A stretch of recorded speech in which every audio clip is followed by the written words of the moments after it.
For All the Jural Assemblies Part 34 Reconstruction, Your Mission by Anna von Reitz. Strange as it may seem to us today, the reconstruction required as a result of the Civil War has never been finished. In truth, it was never properly started. No adequate notice and disclosure of the circumstance was ever given to the general populace of America. And there are obvious, self-interested reasons for that. Let's take a step back and look at the close of the Civil War. We have now properly understood who the parties to the armed conflict were. Commercial corporations owned and operated by the states went to war with each other.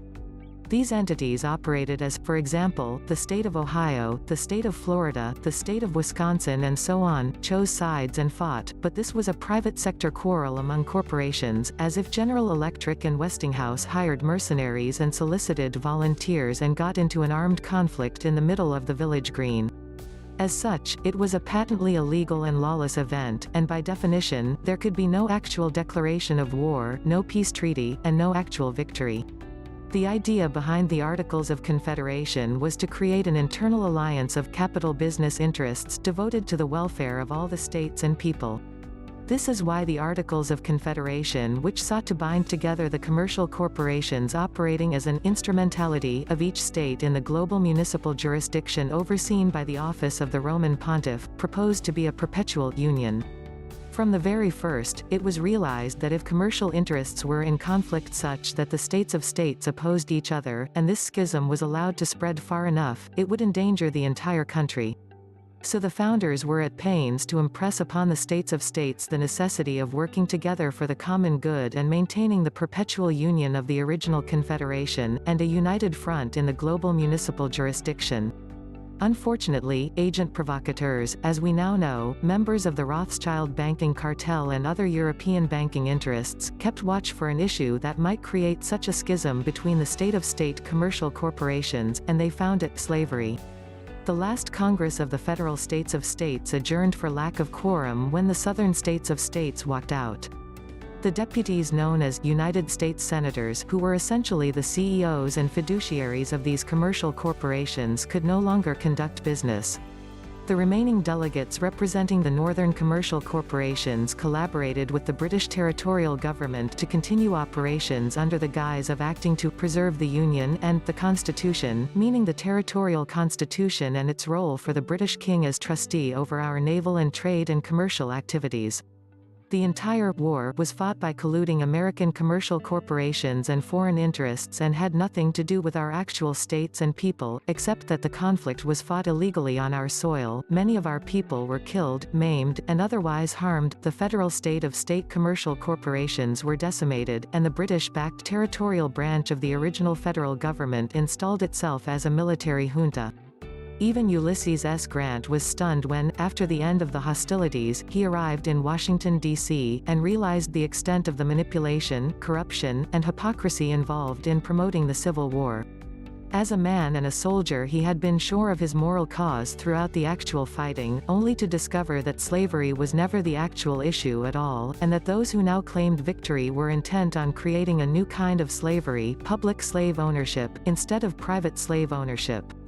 What remained was this: the Northern Federal States of States, commercial corporations owned and operated by the Union side of the conflict, were bankrupt and in reorganization. The Southern States of States, also commercial corporations owned and operated by the Confederate States, were bankrupt too, but never sought bankruptcy protection. A British territorial military junta was in control of Washington, D.C., and soon puppet governments installed by force in the South would send territorial delegates to Washington. These territorial delegates would join their colluding northern brethren who had operated in the same territorial capacity throughout the war to operate a British territorial level Congress as a substitute for the federal Congress. There were still enough people left alive who knew the truth and who wished to restore our rightful government, so numerous attempts were made to do so. President Andrew Johnson did what he could to protect the states and people by formally declaring the land jurisdiction at peace 3 times, in public: May 10, 1865, April 2, 1866 to August 20, 1866. Members of the Territorial Rump Congress admitted the circumstance by passing the Reconstruction Acts. These were undertaken as emergency measures by a foreign military government, essentially, an American Raj, to maintain control over the civilian population during a transition back to normal government operations. That transition has never taken place.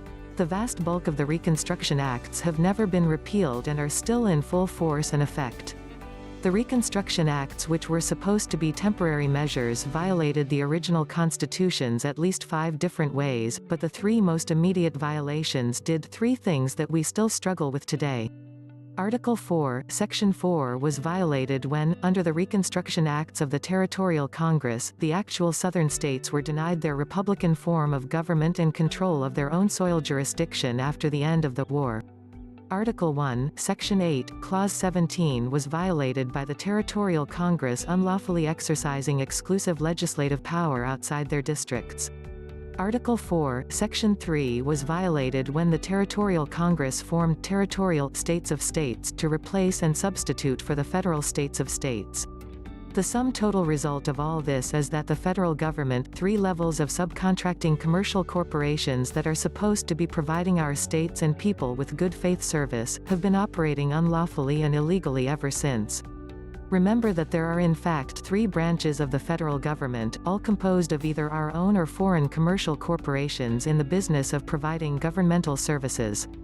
Federal branch equals the states of states chartered by our states, like the state of Maine, the state of Iowa, etc. These self-chartered commercial corporations are supposed to be providing us with all goods and services stipulated under the constitutions except for those services noted below. Territorial branch equals British King acting as trustee of our private, trade, and commercial business interests on the high seas and navigable inland waterways, caretaker of our territorial holdings. Municipal branch equals Holy Roman Empire commercial jurisdiction, supposed to be controlled by the territorial government and limited to the 10 miles square of the District of Columbia, with plenary control of the Washington, D.C. municipality. Supposed to provide a safe meeting ground for commercial business and uniform laws and standards for conduct of such business. After the Civil War, only 2 out of 3 branches of the federal government remained in operation. The primary and most important subcontractor, the federal branch, was never reconstructed. Instead, our primary contractor, the States of America organization, was knocked out of commission, left disorganized, reconstruction never took place, and the secondary British territorial subcontractors secretively usurped in and substituted their own territorial states of states in 1868. We have been operating on 2 wheels instead of 3, our guys have been cut out of all the juicy government contracts since 1868, and as a result, the Brits and the popes have been in illegal and unlawful control of our federal government ever since. The substitution of British territorial states of states for American federal states of states was accomplished via similar names deceit, fraud. The average people were left unaware of any change. To them and to their eyes, there was a state-of-state government before the war and after. The switch from the state of Georgia to the state of Georgia passed them by.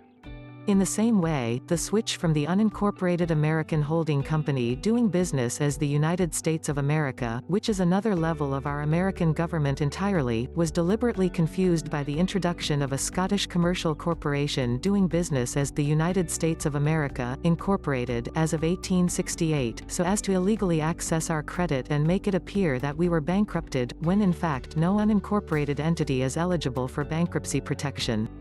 This is all identity theft of the same kind that occurs when a credit card hacker illegally accesses your accounts. The popes who were supposed to be running the Holy Roman Empire, office of the Roman Pontiff and policing commercial operations worldwide, and who are obligated by treaty to act as our trustees in the global jurisdiction of commerce, sat on their velvet tuffets and did nothing to stop it.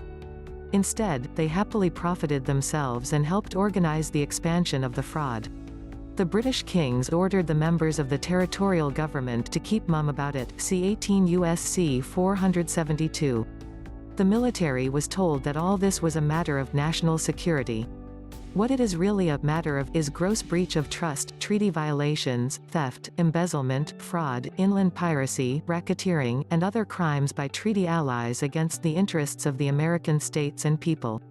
Your mission as members of your state Jural Assemblies and as members of your state assemblies proper, is to reclaim your stolen identity as American state nationals and American state citizens and to assemble your state and finish the Reconstruction. Only you have the power to recharter your federal states of states and retrieve their assets, that is, all the state land trusts doing business under names like the Wisconsin State, Ohio State, et alia, from the territorial caretakers. Only you can put the American subcontractors back in place and in control of the services we are owed by the federal government. One of the great ironies is that in spite of all the evidence of fraud, bad faith, the use of similar names deceits, rampant identity theft, securities fraud, and other crimes committed by our purported trustees and allies against us, they still attempt to blame us and say that it's all our fault because we didn't boot up new federal states of states after the Civil War.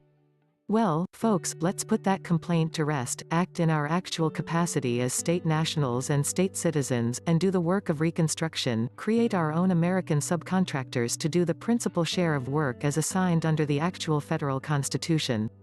The people of each one of our states need to charter their state's commercial corporation under their own state's sovereign authority, and then join as a member of the States of America, a perpetual union and confederation of states serving as the federal branch of the federal government. That will put an immediate end to a lot of monkey business and leave nobody any cause to complain about our action to take back control of our country and its assets and its service contracts.